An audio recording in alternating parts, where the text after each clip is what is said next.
Imagine Roman galleys, powered by oars and square sails, pushing west, far beyond the Pillars of Hercules. Most historians dismiss the idea, but what if they didn't? What if centuries before Columbus, Roman ships somehow crossed the vast Atlantic and reached the shores of the Americas? The Romans were masters of the Mediterranean, with sophisticated shipbuilding for their time. While direct transatlantic voyages were incredibly unlikely due to technology and navigational limits, accidents happened. Storms blew ships off course.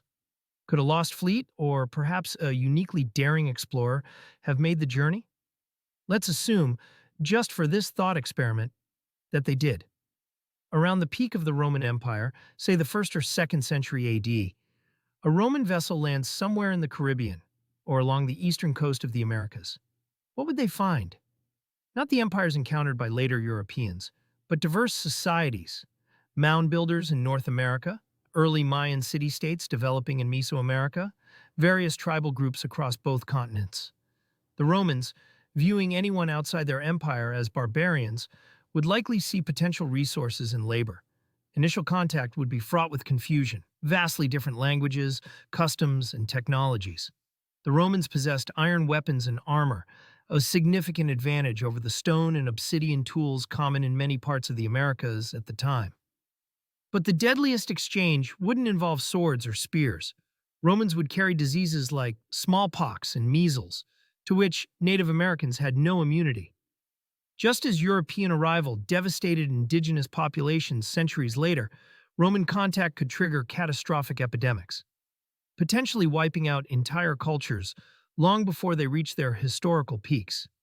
Conversely, Romans might encounter New World diseases unknown in Europe, though likely less impactful given population densities back home. How would news of a New World affect Rome itself? Assuming the initial explorers managed to return, a huge if, would the Senate or emperor even believe them? If they did, the lure of gold, exotic goods, and new lands for conquest could be irresistible.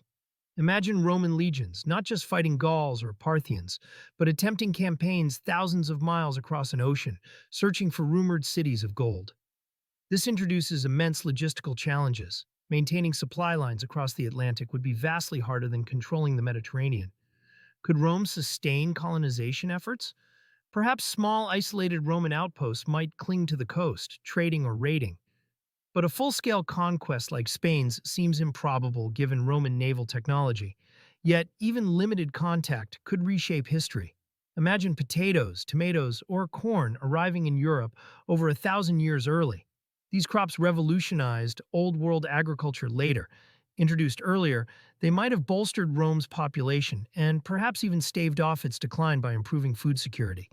Knowledge of continents across the Atlantic would shatter the Roman worldview and might drastically alter the course of the Middle Ages in Europe.